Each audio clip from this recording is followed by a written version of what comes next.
Muy bien, ¿cómo está?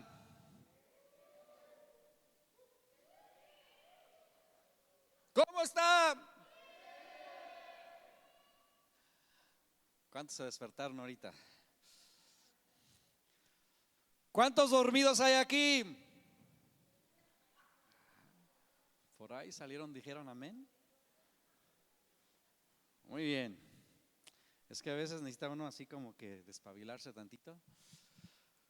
Quiero orar para que Dios me ayude. Yo sé que lo hace, pero únase conmigo. La Biblia dice que si dos o tres se ponen de acuerdo, Él lo hace para poder compartir esto, que para mí es una explosión en mi mente y en mi corazón, pero yo sé que Dios está abriendo nuestros ojos para lo que viene. Entonces, ore conmigo. Señor, gracias por hablarnos al corazón. Gracias porque tú eres Dios. Jesucristo eres el Rey, el Señor de señores. Jesucristo eres el juez justo, el que edifica la iglesia. Tú eres el sustentador, el que da la vida. Y gracias porque has enviado a tu Espíritu a habitar en nosotros para que nos enseñe las cosas que necesitamos saber y recordarnos aquellas que ya nos has hablado. Gracias por hablarnos. Toda voz que no es la voz de Dios, ordeno que se calle en el nombre de Jesús y que prevalezca la voz del Espíritu Santo, edificando al oyente. Amén. Muy bien. Pues ya tenía 3 semanas que no compartía, o 4, ya no sé cuántas.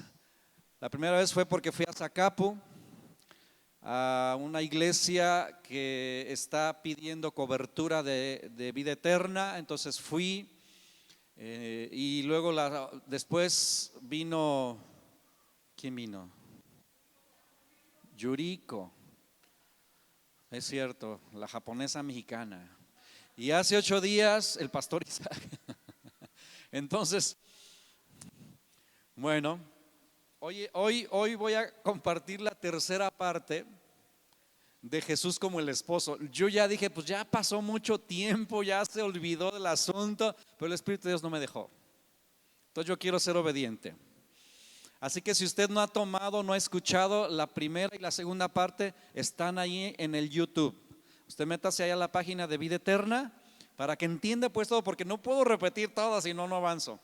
Entonces, esta es la tercera parte. Yo creo que sí es la última, pero sin esto creo que no queda completo el asunto. Entonces vamos a abrir la Biblia solo para recordar este versículo que honestamente es muy importante para el tema. Segunda de Corintios capítulo 11. Segunda de Corintios capítulo 11.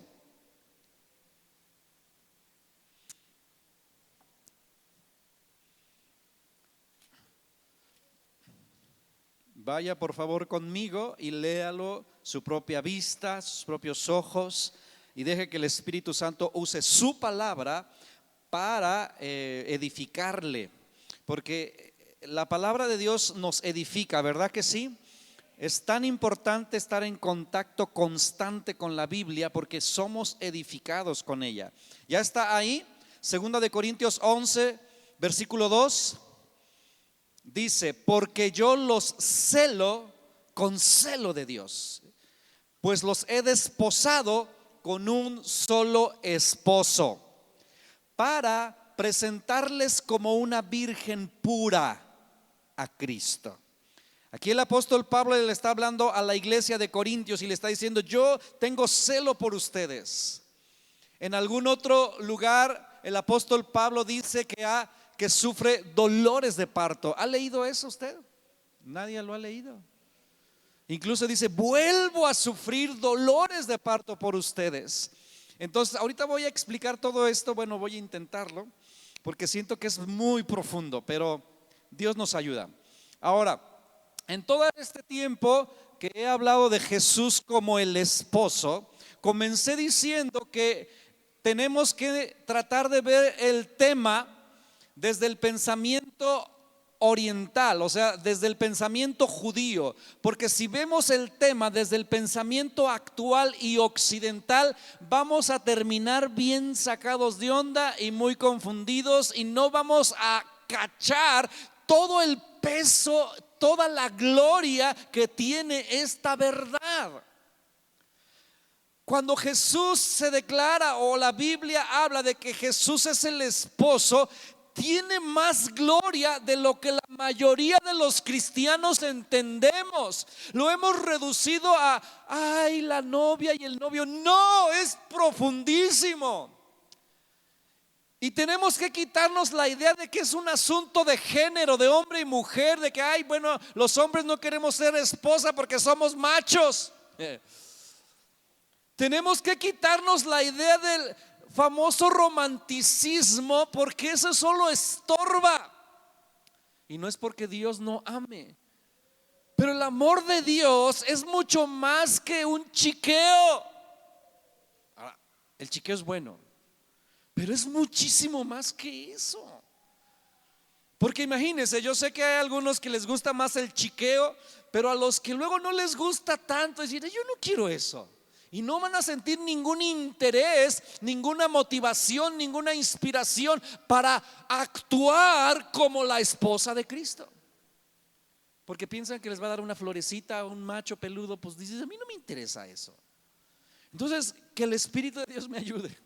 Entonces, bueno, vimos que las bodas judías, la esposa es escogida.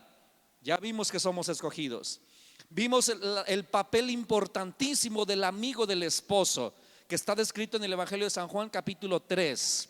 Vimos también lo que eran los esponsales, esta palabra que no es usada prácticamente hoy en día. O sea, la mayoría de la gente, si tú le preguntas qué significan los esponsales, no te sabe decir, pero eso es algo que está en la Biblia. Esto era una promesa matrimonial, pero era un pacto ya, y que se culminaba con la famosa fiesta que llamamos la boda. Era la fiesta ya, pero ya eran esposos antes de la fiesta, ya eran declarados, ya tenían el compromiso y daban las famosas arras, que era algo muy valioso. En el caso de Jesús nos ha dado el Espíritu Santo como las arras. Todo eso ya lo expliqué. Y vimos que durante que se llevaban a cabo los esponsales, pasaba un año para que llegara la boda. Y en ese año el novio o el esposo ya se iba a prepararle la casa a su esposa. Y es lo que está haciendo Jesús. Él dijo, yo voy, en la casa de mi padre hay mucho lugar y yo me voy a preparar el lugar para ustedes. Eso dice el Evangelio de San Juan. Y mientras lo que era la esposa que hacía, básicamente preparaba su ajuar. Y todo eso lo vimos. Vimos que la novia, es decir, la esposa de Cristo, que es la iglesia, se le ha concedido que se vista de lino fino y puro, que son las acciones justas. Es decir, por medio de los actos justos, por medio del obrar bien, de hacer el bien. Cada vez que usted hace el bien, yo le decía, usted le está echando una puntada, ¿verdad?, a sus vestiduras blancas. Todo eso ya lo hablamos. Entonces vamos a ir al pasaje de Efesios, que es un pasaje que yo siempre uso en las bodas, pero que nunca lo había visto desde la perspectiva de Jesús como el esposo. Y yo creo que es el pasaje más enriquecido al respecto. Vamos a Efesios capítulo 5.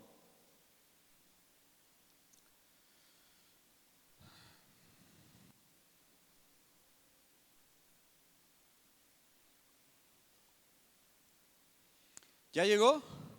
Antes de que leamos, le explico. Este pasaje que vamos a leer, el apóstol Pablo está hablando del matrimonio. Habla del marido, habla de la mujer, habla de básicamente de la función básica que tiene que hacer cada uno. Pero cada vez que menciona, por ejemplo, dice, maridos, amen a su mujer, inmediatamente dice, como Cristo a la iglesia. Entonces, en todo el pasaje mete paralelamente la relación matrimonial y la relación Jesús-iglesia. ¿Por qué hace eso? Porque precisamente tiene muchísimo que ver. Por un lado, para que los matrimonios, ¿verdad?, actuemos conforme Él lo hace. Pero por otro lado, para que también entendamos un poquito ¿cuál es el propósito de que Jesús sea el esposo de la iglesia? Y si entendemos eso, que yo espero que sí, hermanos, se nos van a abrir los ojos a muchas cosas, a un panorama diferente. Entonces vamos a leer ahora. Otra cosa. Traigo un montón de pensamientos. Otro estorbo que solemos tener es porque los matrimonios, pues ninguno es perfecto. No hay matrimonios perfectos. No hay maridos perfectos. No hay esposos perfectos. Casi todas las mujeres en algún momento se quejan de sus esposos. Y al revés, tampoco hay esposas perfectas. Y también casi todos los esposos en algún momento se llegan a quejar de su esposa. Entonces todo eso puede hacer que nuestra mente tenga estorbos para recibir la poderosa verdad de que Jesús es el esposo y la iglesia, o sea, nosotros somos la esposa. Porque pensamos que no es tan agradable el asunto. Pero es por lo débil, lo disfuncional que vivimos el matrimonio, la mayoría de los matrimonios. Pero vamos a tratar de ver lo que realmente Dios tiene en su mente en cuestión de esta relación y de esta comparación que hace el matrimonio con Jesús y la iglesia. Vamos a leer Efesios capítulo 5. Versículo 21, desde ahí empieza todo el contexto. Versículo 21, ya está por ahí. Efesios 5, 21 dice: sométanse unos a otros en el temor de Dios. Las casadas estén sujetas a sus propios maridos. Y luego mete ahí, ¿como a quién? Como al Señor. Luego dice: porque el marido es cabeza de la mujer, así como ¿qué? Cristo es cabeza de la iglesia. Cristo es cabeza de la iglesia, la cual es su cuerpo y Él es su Salvador.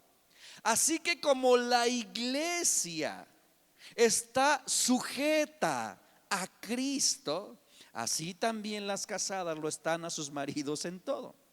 Maridos, amen a su mujer, a sus mujeres, así como Cristo amó a la iglesia y se entregó a sí mismo por ella, para santificarla, habiéndola purificado en el lavamiento del agua por la palabra, con el fin de presentársela a sí mismo una iglesia gloriosa, que no tuviese mancha ni arruga ni cosa semejante, sino que fuese santa y sin mancha. Así también los maridos, o sea, así como el esposo Jesús trata a la esposa iglesia, así también los maridos deben amar a sus mujeres como a sus mismos cuerpos. El que ama a su mujer, así mismo se ama, porque nadie aborreció jamás su propia carne, sino que la sustenta y la cuida, como también Cristo a la iglesia. Porque somos miembros de su cuerpo, de su carne y de sus huesos.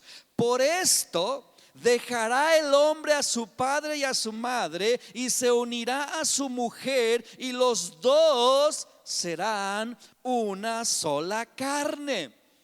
Grande es este misterio, mas yo digo esto respecto del matrimonio. Grande es este misterio, pero el misterio se refiere no al matrimonio, sino a Cristo y la iglesia. Ahora, grande misterio.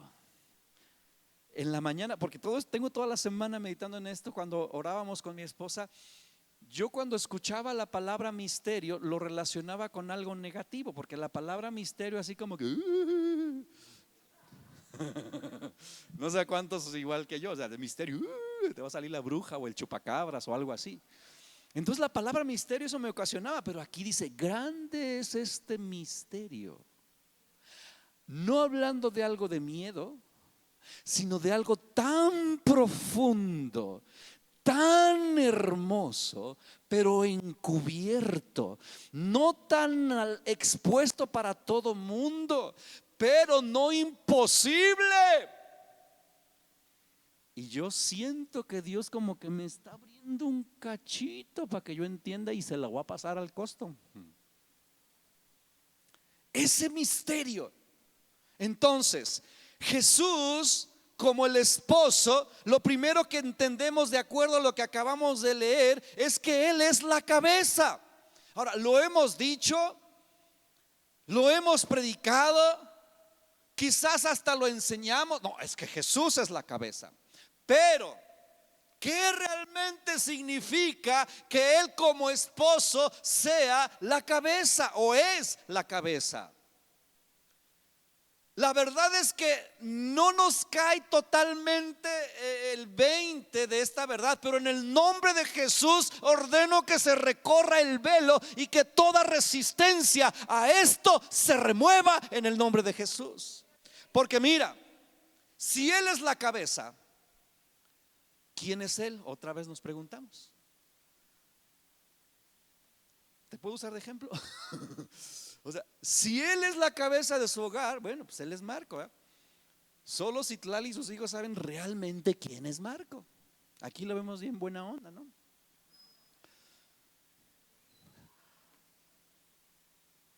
Yo te pregunto, ¿quién es Jesús? Si Jesús es la cabeza, ¿quién es Jesús? ¿Cómo es Jesús? Por eso es importante este tema todo de ¿quién es ese hombre?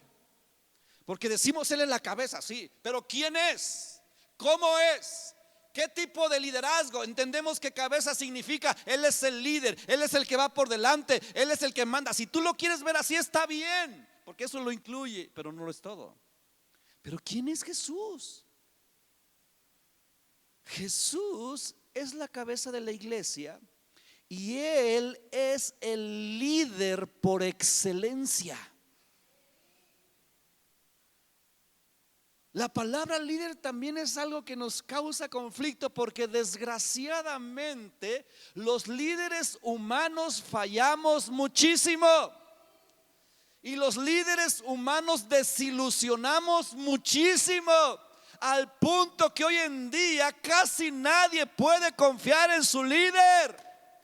Porque hay un historial triste, desagradable, lastimoso de liderazgo en todos los ámbitos, en la iglesia, en el gobierno, en la calle, en donde sea. El liderazgo que existe, como es humano, nunca será perfecto. Y agradecemos en la historia que ha habido uno que otro más o menos, pero ha habido tiempos en donde los líderes tú dices, pero ¿en qué momento? No voy a hablar más. Pero eso ha afectado, hermanos, ha afectado la confianza en el hecho de que tengamos un líder. Pero si tú piensas y sabes y crees y conoces quién es Jesús, Jesús es el líder por excelencia. Su liderazgo sí es bueno, su liderazgo sí es perfecto. Él no es un tirano, Él no es injusto, Él es justo al 100%. Él es el ser más confiable que existe. Pero no lo tenemos en el consciente, porque si realmente lo tuviéramos en nuestro consciente, escúchame bien, no sería difícil sujetarnos a Él.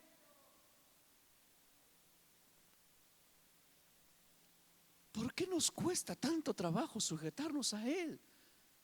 Porque no confiamos al 100% en Él. ¿Y por qué no confiamos al 100% en Él? Pues porque no lo conocemos bien. Si yo conozco a alguien, yo no dudo. Pero esto es parte del asunto. Entonces, si nosotros empezamos a entender, Él es la cabeza como esposo, y si la iglesia que somos nosotros estamos seguros, en su liderazgo? ¿Estamos seguros en su liderazgo? ¿Estamos en buenas manos? Eso debería traernos por lo menos paz, por lo menos gozo. Pero no sucede así, hermanos. ¿No sientes como que algo está incongruente el asunto? Él es la cabeza y hasta lo dice. No, es que es la cabeza. O sea, reacciona. Reacciona. Él es el líder más seguro, sabio, fuerte y amoroso que existe. Trata tú de describir cómo sería o cómo es para ti el líder perfecto. Pues todas esas cualidades que le pongas a ese líder perfecto para ti, las tiene Jesús. Alguien seguro de sí mismo, alguien que sonríe, que no anda regañando todo el tiempo, alguien que sabe a dónde va. ¿Acaso Jesús no sabe a dónde va? Alguien que tiene visión, alguien que sabe dar instrucciones con sabiduría. ¿Acaso Jesús no sabe hacer eso? Él es el líder por excelencia. Yo le ruego a Dios que despierte un deseo por conocer a ese líder, por conocer a esa cabeza, al que nos guía, hermanos. Él es amable y hasta divertido. Yo creo que sí. Porque si el fruto del Espíritu es el gozo, yo no veo a Jesús aburrido. Yo no. Pero todo eso nos cuesta trabajo recibirlo. Obedecerlo no debería ser una lucha. Si sabemos y tenemos conciencia que Él es mi cabeza. No deberíamos como, pues Él es mi cabeza. No. Oye, ahí estoy bien, ahí estoy seguro, ahí mira que no me va a hacer daño, mira que me va a saber dirigir, mira que va a buscar el propio bien, mira que me va a conducir, me va a motivar, me va a inspirar, me va a dar todo lo que requiero. Eso significa que Él es la cabeza, hermanos. Pero como la gente y el mundo ha sufrido de tiranía por toda la historia, de abuso de poder por toda la historia, nos cuesta trabajo sujetarnos a la autoridad. Pero yo te animo a que en este momento renunciemos a toda rebeldía a la autoridad perfecta y que entendamos que la autoridad proviene de Dios y es buena, y su autoridad es buena. Hoy en día hay tanta rebeldía, tanta rebelión a todo lo que se llame autoridad. Hay más rebelión de la que estamos conscientes. Pero si conocemos a nuestra cabeza, con gusto y brincando nos sujetamos a Él. Por lo menos yo sí, sí. Tú por delante, ¿no? Vale la pena meditar en eso. Ahora, eso es lo primero que vemos aquí. La segunda cosa que vemos aquí, en Efesios 5:29, que dice,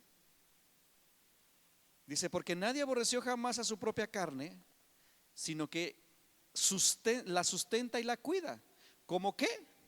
Como Cristo a la iglesia. Entonces Cristo como el esposo, Jesús como el esposo, sustenta y cuida a su esposa.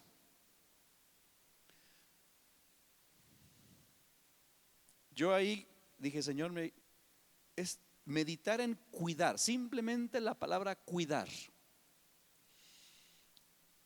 Me empecé a meter en un lío yo solito. Yo me hice la pregunta, ¿me has cuidado?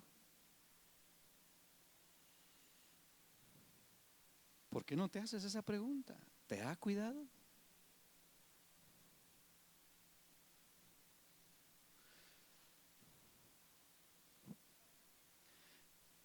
La respuesta, estoy hablando de mí, fue sí. Pero al mismo tiempo, cuando yo dije sí, yo pensé, interesante. Porque yo sé, o sea, ni siquiera lo pensé, sí me ha cuidado. Pero eso no ha significado que me ha evitado el sufrimiento. sí me ha cuidado, pero he pasado por cosas muy duras. Entonces dije, caray, ¿en qué consiste el cuidado de mi esposo? Fíjese, hasta yo machín, estoy diciendo de mi esposo. Mi lengua se me hace trapo ahí. Pero es que estoy tratando de entender. Y como no quiero andar mucho en eso porque me voy al otro punto, y yo creo que le va a ayudar, sí nos ha cuidado. Dijo, pasarás por el fuego, pero no te quemarás. Por los ríos, pero no te anegarás. Yo dije, qué cuidado. Y estuve en conflicto días, hermano. Pero entonces el Señor me llevó a la otra parte, que es a donde realmente quiero llegar. Efesios capítulo 5, versículo 32. Lo leemos. Dice, porque nadie, no, ahí ya, porque somos, es el versículo 30, ¿verdad? Dije, no, el 31, perdóneme, ya, ahora sí. 5:31, porque por esto dejará el hombre a su padre y a su madre, y se unirá a su mujer, y los dos serán una sola carne. Ahora, en cuestión del matrimonio terrenal, lo entiendo. Pero en cuestión de Cristo y la iglesia, dije, a ver, porque luego viene el versículo 32, dice, grande es este misterio. Mas yo digo esto respecto a Cristo y de la iglesia. El misterio de, y dejará el hombre a su padre y a su madre, y se unirá a su mujer, y los dos serán una sola carne. El gran misterio no es en cuestión de los humanos, el gran misterio es en cuestión de Jesús y la iglesia. Y fue ahí donde el Señor empezó a hablar a mi corazón. Y la primera cosa que me dijo cuando dice ahí, dejará el hombre a su padre y a su madre, habla, escúcheme bien por favor, habla de que el que se va a casar tiene que comenzar a comportarse como adulto y no como niño. Nadie quiere a una esposa que se comporte como niña, y ninguna mujer quiere a un esposo que se comporte como niño. Tiene que haber una transición de soy hijo, aunque sigo siendo hijo, pero al casarme cambia el asunto. Sigo siendo hijo de mi papá y de mi mamá, pero ahora adquiero una investidura nueva. La investidura, en mi caso, ahora soy esposo de mi mujer, aunque sigo siendo hijo. Pero tiene que haber un cambio de pensamiento. Es decir, humanamente y coloquialmente hablando, tienen que cortarle el ombligo. ¿Entendemos eso? Usted no ha dicho, ay, no le han cortado el ombligo a ese, ¿no? ¿Qué están diciendo con eso? Que todavía depende de mamá y de papá como niño o como niña. Córtele el ombligo. Dicen por ahí, el casado casa quiere. Entonces, todo ese concepto creo que lo medio entendemos. ¿Y sabes qué me hablaba Dios? Que en cuestión de Jesús como el esposo y la iglesia como la esposa, tiene que suceder algo semejante. ¿En qué sentido? Ahí le va. Yo sé que Dios es nuestro Padre y lo va a seguir siendo. Será mi Padre por la eternidad.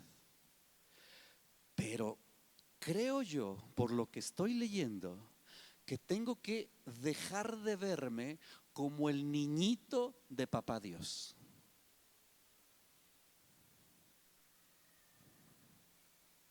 Porque si solamente me quedo en ese punto, está bien, es delicioso mi papá Dios. Eso sana mi orfandad. Eso me da seguridad.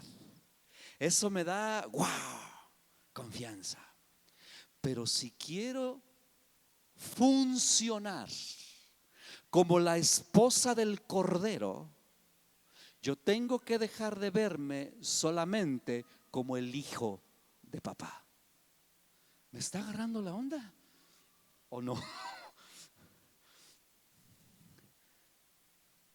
tiene que haber un cambio de pensamiento. Es cierto que la iglesia y la gente necesita la paternidad. Yo lo he escuchado esto por años y es verdad, hay carencia de paternidad, sí la hay, pero el destino que Dios tiene para la iglesia es un paso más adelante. No solo quiere que tú tengas la seguridad de que eres hijo y que no eres huérfano, lo cual es una verdad gloriosa y preciosa. Él quiere que des otro paso, quiere que llegues a la madurez, que tú entiendas que tu destino no solo es ser un hijo de Dios, tu destino es ser la esposa del Cordero. Y ahí esa esposa no es niña, no es niña. El Cordero está esperando una iglesia a su altura. Que te caiga el 20 de eso. No una niña, no un niño. Ay, mi papá. O sea, sí es tu papá y lo va a hacer siempre, pero tienes que dar un paso más allá. Deja ya la orfandad, ya no eres huérfano. Y si todavía sientes orfandad, sanidad interior. Ahora, ¿por qué, hermanos? Entendamos que la iglesia sea la esposa del Cordero es un llamamiento extremadamente privilegiado. Privilegiado, que nos hace falta cachar. Vamos a hablar terreno humano, ¿ok? Para que luego lo traslademos a terreno divino. Entonces necesito hablar a terreno. La relación que yo llevo con mi esposa, yo no la llevo con mis hijos. Y los amo a todos. Pero la cercanía, lo que yo comparto con ella, hay cosas que yo no las puedo compartir con ellos. ¿Los papás entienden o no entienden esa parte? Porque hay cosas exclusivas, hermano. Y no significa que no les amo. Obviamente depende de las edades. Si los niños son chiquitos, menos. Puro apapacho, puro nalgada, pura disciplina. Pero yo a ese niño no le puedo delegar una misión.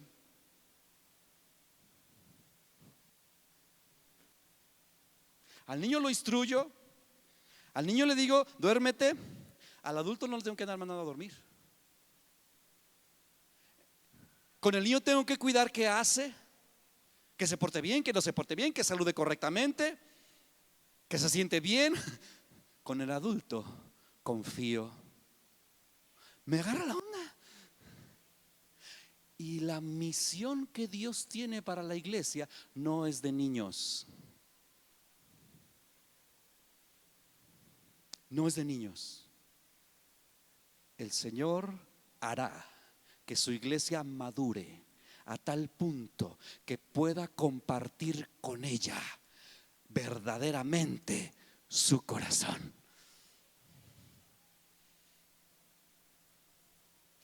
Yo comparto cosas de mi corazón con mis hijos, pero hay cosas que solo las comparto con ella. Señor, tu corazón lo quiero conocer. Madúrale. Madúrale.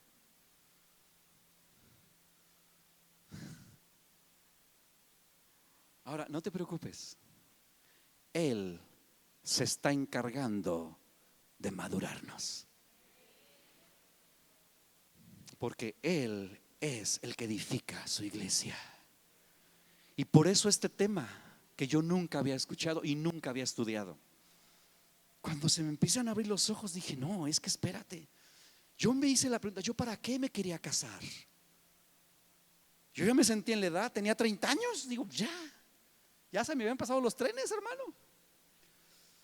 Ya sentía que estaba listo para el paso que sigue. Yo no quería seguir siendo el niño de su mamá toda la vida. ¿Alguien quería ser el niño de su mamá toda la vida? Yo no.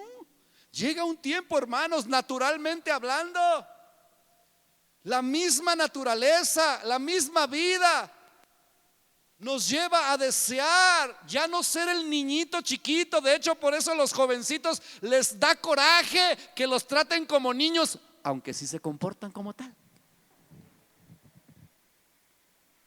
Porque hay algo dentro de nosotros que anhela ir más allá. Eso Dios lo ha puesto. Ahorita a lo mejor no nos sentimos listos para compartir las responsabilidades del esposo Jesús. Quizás no nos sentimos listos para conocer verdaderamente lo que hay en su corazón, porque somos niños. Pero hoy te digo, no serás niño espiritual eternamente, porque Él se ha propuesto edificar una iglesia a su altura. Él lo va a hacer. Porque con la esposa estamos hablando de otro nivel, hermanos. Ya no nomás Él es mi papá, sí lo es y lo seguirá siendo. Pero ahora es compartir cosas. Escucha bien lo que te voy a decir. Dios ha decidido requerir de ti. O sea, Él es autosuficiente. Él es todopoderoso. Él no necesita de nadie, pero sí ha decidido requerir de nosotros. ¿Por qué? Porque Él en su plan eterno vendrá a morar, a vivir en una tierra. Cielos nuevos, tierra nueva. Él descenderá y vivirá acá. En una tierra creada para seres humanos, para hombres y mujeres como usted y como yo. Entonces, obviamente, Él requiere de seres humanos para llevar a cabo su sueño, digámoslo así, de gobernar con justicia. No va a usar a los ángeles para eso. Él ha decidido que sean seres humanos. Entonces, si ese es el futuro que Él nos tiene, es como esposa, no es como niños.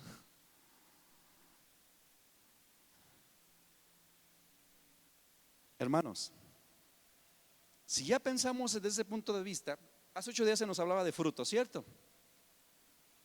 Y algunos, vamos a dar fruto, sí queremos dar fruto.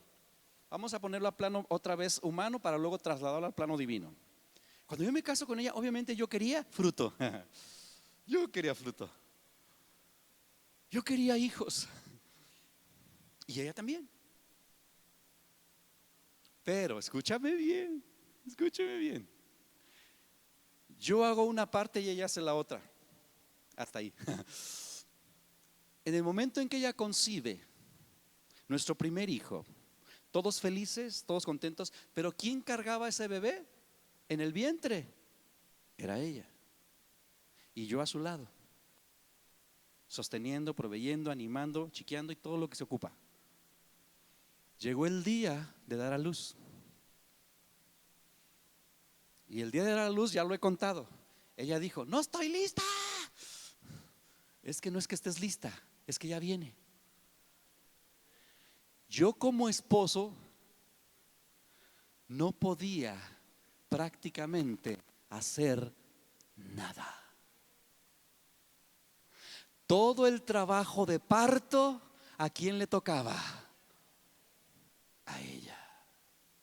Lo más que yo podía hacer era agarrarla de la mano y decirle, amor, puja con ganas. Yo no podía hacer nada. Nunca quizás hemos hablado de esto. Yo no sé ya cómo se sentía. Yo estaba ahí, yo vine a hacer a mis 3 hijos. Todo el proceso. Es lo más que yo podía hacer. Yo no podía decirle, ¿sabes qué? Bájate tantito de la cama y ahora te relevo por un ratito y luego te vuelves a subir. Yo no podía hacer eso.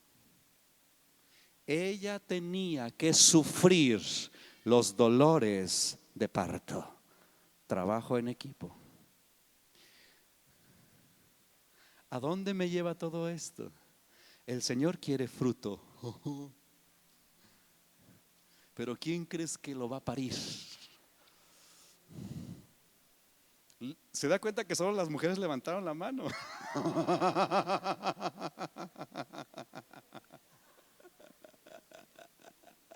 Porque traemos aquí el conflicto, es que yo soy macho. Estamos hablando espiritualmente, hermano. El apóstol Pablo dijo, y se lo dije al principio yo a usted: yo, Pablo, macho, machín, vuelvo a sufrir dolores de parto por ustedes. Esto es Jesús como el esposo. Y no es que no te cuida, es que nos dice algo semejante a esto: te amo. ¿Tú me amas? Sí. Estamos hablando de pareja. Te amo. ¿Tú me amas? Sí. ¿Estás dispuesta a, por amor, sufrir dolores de parto para que tengamos fruto?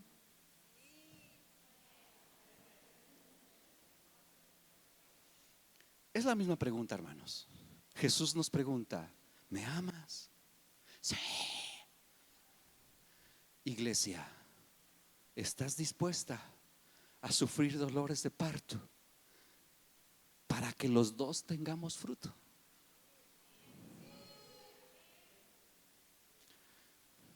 Un macho acá.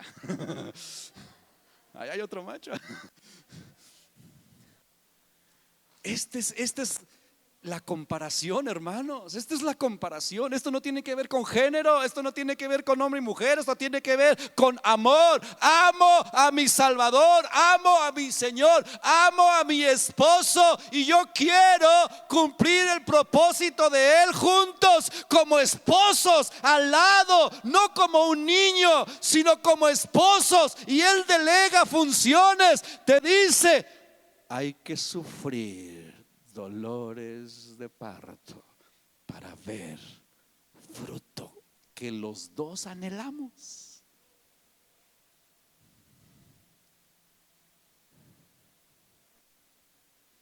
Quiero terminar.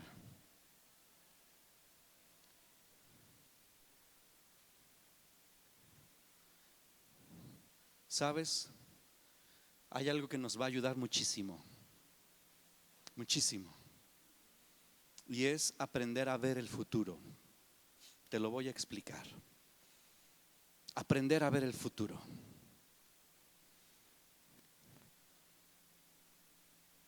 Estar viendo tu pasado no te ayuda más que quizás para agradecer de dónde te sacó Dios, nada más. Aprender las lecciones, nada más. Pero vivir en el pasado es atorarte. Lo mejor que usted y yo podemos hacer es aprender a ver el futuro, a vernos a nosotros mismos en el futuro. Esto nos capacita para poder vivir nuestro presente. Te estoy dando pepitas de oro. Si tú puedes verte en el futuro con Cristo, podrás soportar lo que estés viviendo ahorita. Tendrás fuerza para tu presente. ¿Por qué? Porque eso es lo que Jesús hizo. Para poder enfrentar la cruz, Él tuvo que ver el futuro. La cruz, dolor al máximo, sufrimiento al máximo. Si solo veo la cruz, y hubo un instante donde Él dijo: que pase de mí esta copa. Pero hubo un evento antes, donde Él se transfigura, el monte de la transfiguración, donde se aparece Elías y Moisés, Lucas capítulo 9. Y ahí dice Lucas que hablan Moisés y Elías con Jesús acerca de lo que vendría. Estaban hablando del futuro, de la gloria que vendría. Es decir, si tú sabes que vas a resucitar en 3 días, es más fácil enfrentar la muerte de cruz. Cacha eso, por favor. Y Jesús habló muchas veces de su resurrección. Si tú sabes que vas a vencer la muerte en 3 días, será más fácil enfrentar la muerte de cruz. Entonces, ¿cuál es el futuro que Dios tiene para la iglesia?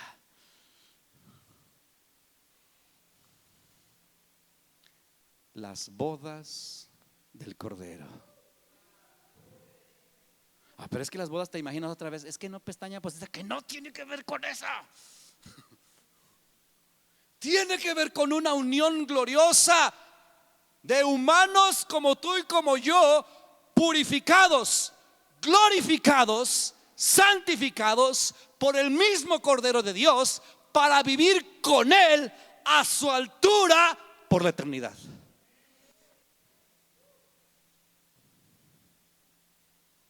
Si tú piensas en eso, el sufrimiento presente nos ayuda a decir: esto duele, esto está gacho, esto no me gusta, pero yo me miro, yo quiero verme como la esposa del Cordero, como ese cristiano maduro que seré un día. Yo me quiero contemplar como ese cristiano lleno del Espíritu Santo, que echa fuera demonios, que sana enfermos, que establece el reino de Dios, que habla la justicia de Dios, porque para eso estoy destinado, porque esa es la verdad. Mi presente no es mi total futuro. Hay algo más. Hay algo más. Entonces es tiempo que nos contemplemos como la esposa del Cordero, que te veas como Dios te ve, que te hables a ti mismo como Dios habla de ti. ¿Cómo habla de ti Dios? ¿Qué habla de ti Dios? Es muy profundo, hermanos. Muy, muy profundo. Póngase de pie conmigo.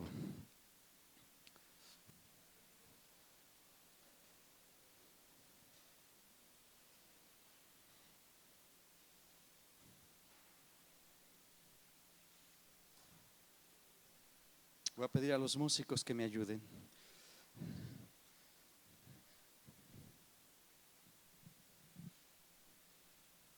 Escucha bien esto.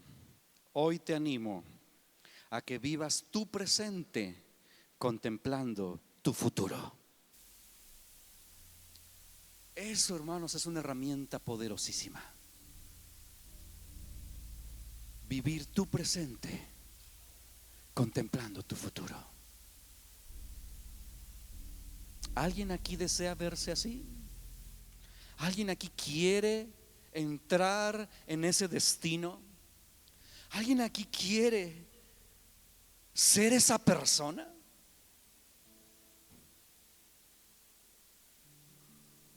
Cierra tus ojos. Quizás no te sientes listo. Quizás sientes que tu ser no te alcanza.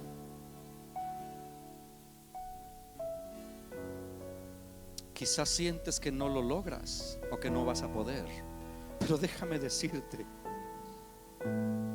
que no estás solo ni sola en esto.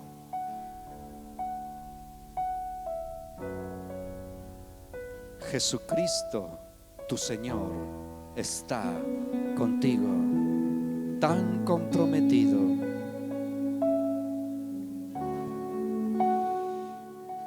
Y yo sí quiero pedir, porque es necesario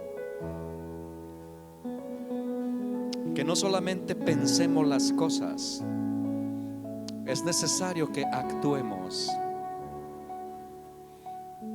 Y todo comienza con tomar decisiones. Mira que cuando yo me casé no sabía todo del matrimonio, de hecho casi no sabía nada, pero aún así me animé. ¿Por qué? Porque amo a mi esposa. Si tú amas a Jesús, el esposo, Él te ama. Y por eso nos pone a ese nivel de esposa, porque quiere compartir lo que un esposo comparte con una esposa: todo su ser, todo su corazón, toda su vida, todos sus sueños, todos sus proyectos. Si alguien aquí quiere convertirse en esa persona, yo quiero pedirte que vengas aquí al frente, porque esto es importante. Esto es el futuro que Dios nos está planteando. No pienses si crees que lo puedes lograr. No pienses si crees que eres apto, no. Pero si tú dices yo lo deseo. No pienses en tus errores, en tus pecados actuales, en tus debilidades, no. Mejor pon los ojos en el esposo eterno. Él quiere compartir verdaderamente su corazón con una iglesia madura, no con una iglesia niña, no con una iglesia niña, sino con hombres y mujeres que lo aman y que le dicen: yo también te amo y quiero dar fruto. Y si tengo que sufrir dolores de parto, amado mío, toma mi mano para que juntos lo hagamos. Ábrele tu corazón ahí, hermano. Salir de tu lugar tiene mucho que ver, porque habla de seriedad. Habla de si quiero. Habla de quiero ser ese ser. Quiero ser confiable. Quiero ser la iglesia madura que tú quieres que sea. Derrama tu corazón ahí con Él y dile que te ayude a verte. No importa si eres hombre o mujer. Yo he orado: Señor, ayúdame a verme. Soy tu iglesia. Ayúdame a verme como tu ayuda idónea. Ayúdame a verme como la esposa del Cordero, que no tiene que ver con género femenino ni masculino, sino con la función que Él destinó para nosotros. Dios, yo ruego por estos hijos e hijas tuyas, por esta hermosa iglesia que desea ser esa esposa madura para compartir contigo secretos de tu corazón. Tómalos tú, Señor, porque son tu iglesia, tu iglesia,